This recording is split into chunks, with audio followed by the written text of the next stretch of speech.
क्या भाई साहब, आपका नाम और आपका? मेरा नाम रवि कोहली है सर। डॉक्टर साहब, मेरे पेरेंट्स हिंदू थे, पर मैं अपने को हिंदू नहीं मानता हूँ। मैं अपने को इंसानियत मानता हूँ, इंसान मानता हूँ। बाई चांस मैं जमा हूँ हिंदू जगह घर, और आप जमे हैं इस्लाम के घर, और दूसरे जमे उनके घर, पर सबसे ज़्यादा है इंसानियत। और अभी तक मज़हब ने, कोई भी मज़हब हो, इंसानियत के ऊपर अमल नहीं किया। आपने 12-13 साल से इसमें स्टडी कर रहे हैं, मैंने 30 साल से स्टडी कर रहा हूं, बाल मेरे सफ़ेद हो गए हैं, रोटी के लिए मैं बिजनेस करता हूं।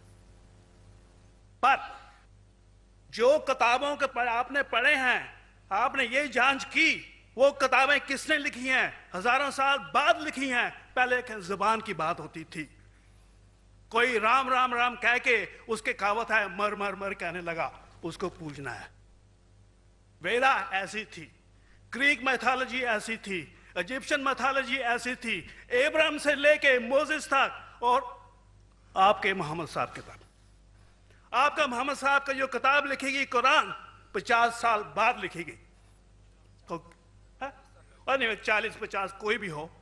पर मुझे माफ करना साहब, मैं आपसे एक सवाल ये उठना चाहता हूँ। हम सब इंसान है, इंसान को एक करके सब मजहब 21st सेंचुरी में इंसानियत मजहब क्यों नहीं बनाते? जो आप ठहरा, मैंने अभी खत्म नहीं किया जनाब, मैंने हमने खत्म नहीं किया। हाँ, मैं ये कह रहा हूँ साहब, आप अपना पर्सनल मजहब है रखिए, अपने घर में रखिए, बस स्टेट में और दूसरों के ऊपर ना लाइए, वार ना करिए, लड़ाई ना करिए। एक माफी चाहता हूँ, ऐसी हजारों चीजें मैं दूसरे मजहब में निकाल सकता हूं। मैं आपसे पूछना चाहता हूं, खलीफा 40 साल के अंदर मर गए, मर्डर हुए, असैसिनेट हुए, और अली साहब जो थे वो ग्रैंडसन हमारे पैगंबर के थे। ये चीजों के हवाला दूसरों में भी है, मैं हजारों दे सकता हूं, पर इसका सवाल मैं आपसे कहना चाहता हूं। भाई साहब ने अच्छा सवाल पूछा, लंबा था, तकरीर थी छोटी। भाई साहब ने कहा कि वो हिंदू धर्म में पैदा हुए लेकिन हिंदू नहीं है, इंसान है। क्यों ना हम एक मजहब इंसानियत बनाते हैं? उनका जो कहना है वो इंसान है।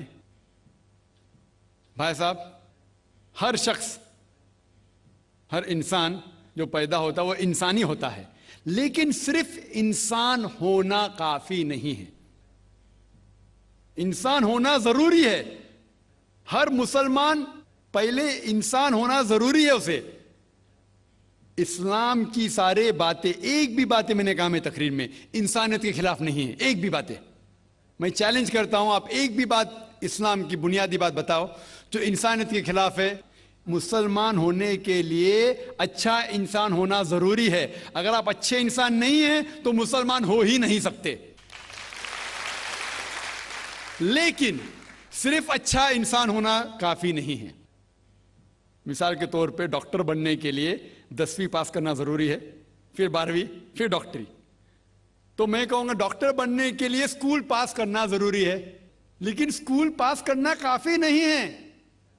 तो इस्लाम में अच्छा मुसलमान बनने के लिए अच्छा इंसान बनना जरूरी है, लेकिन सिर्फ अच्छा इंसान बनना काफी नहीं है। समझ रहे? क्यों? क्योंकि इंसान को जिसने पैदा किया उसकी इबादत करना जरूरी है।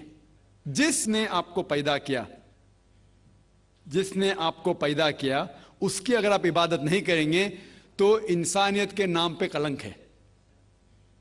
आप कहते हैं कि मजहब, जितने मजहब है सब भेदभाव पैदा करता है, नफरत पैदा करता है। आपने कहा, शंकराचार्य ने बिल्कुल सही कहा। शंकराचार्य ने कहा कि कोई भी मजहब नहीं सिखाता कि आपस में भेदभाव करना। उनकी भी स्टडी है, मेरी भी स्टडी, आपकी भी स्टडी है। आपने कहा कि मैंने 10-12 साल किया, आपने 30 साल किए। अगर आप 30 साल किए उसका मतलब नहीं कि आप मुझसे अच्छे हैं, जरूरी नहीं। मैंने नहीं कहा कि आपने कहा, मैंने ये भी नहीं कहा कि आपने कहा। मैंने कब कहा कि आपने कहा? मैं कह रहा हूं, मैंने कब कहा कि आपने कहा? मैं कह रहा हूं क्योंकि आपने कहा कि अब 30 साल की स्टडी की। मैं हिंदू मजहब पे भी चंद साल के अल्हम्दुलिल्लाह सुम्मा अल्हम्दुलिल्लाह, कई शंकराचार्य से बात की, कई स्वामी जी से बात की, कई प्रीस्ट और फादर से अमेरिका में की। मैं तो अभी तक जवान हूं माशाअल्लाह, अल्लाह का फजल है, अल्लाह का फजल है। आपने कहा कि मजहब भेदभाव करता है, यह कहना बिल्कुल गलत है। मजहब भेदभाव नहीं करता। जो मजहब के मानने वाले हैं वो मजहब को सही तरीके से नहीं समझते हैं, इसीलिए भेदभाव पैदा करते हैं, वो अलग बात है। गलती है मजहब के मानने वाले की, मजहब की नहीं।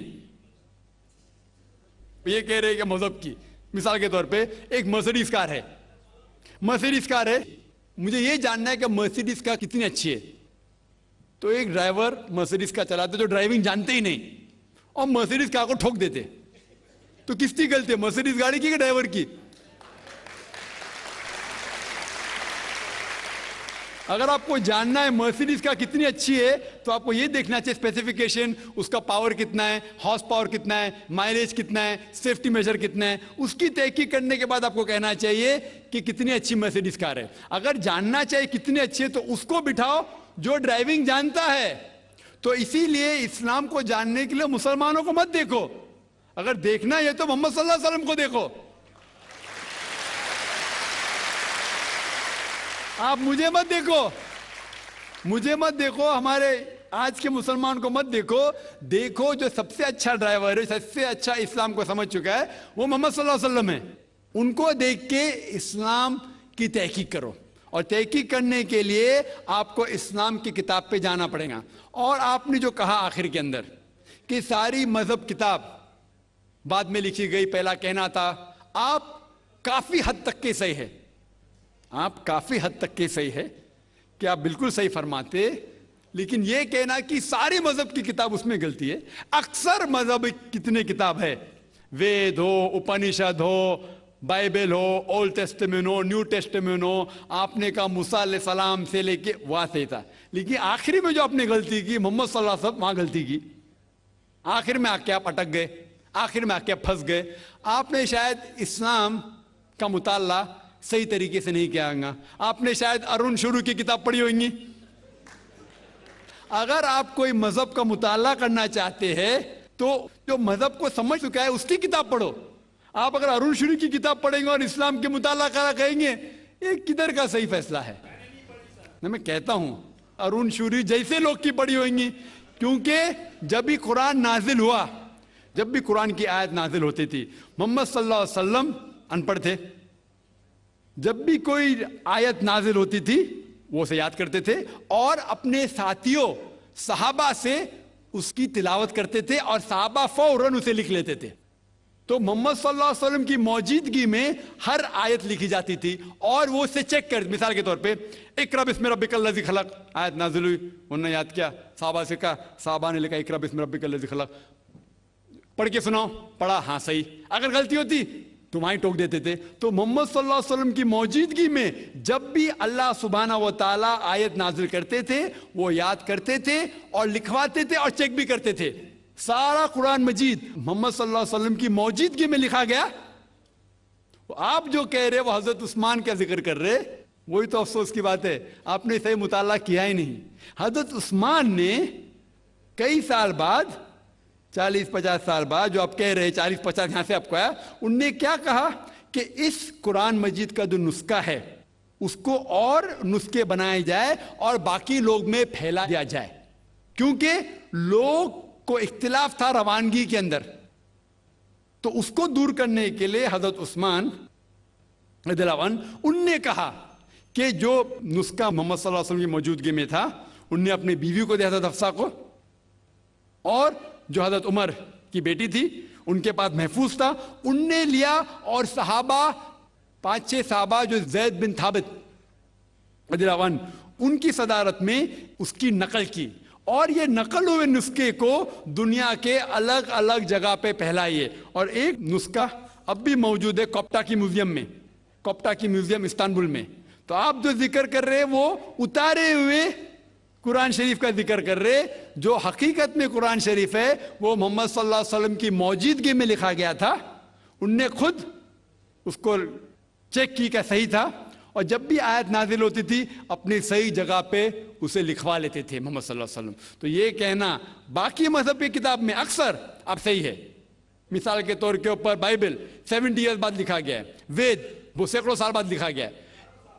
कितनी पुरानी वेद है, कभी वेद आया दुनिया में ये किसी को पता ही नहीं।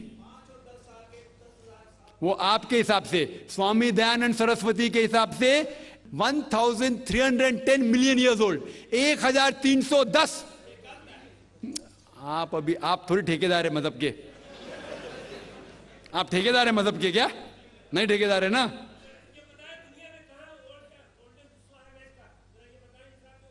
हाँ इसलिए ओ भाई साहब ना, बिल्कुल सही भाई साहब भाई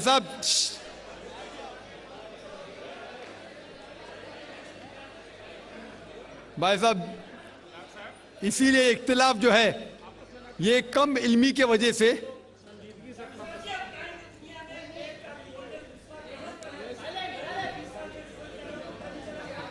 वेद का वेद का क्या नहीं?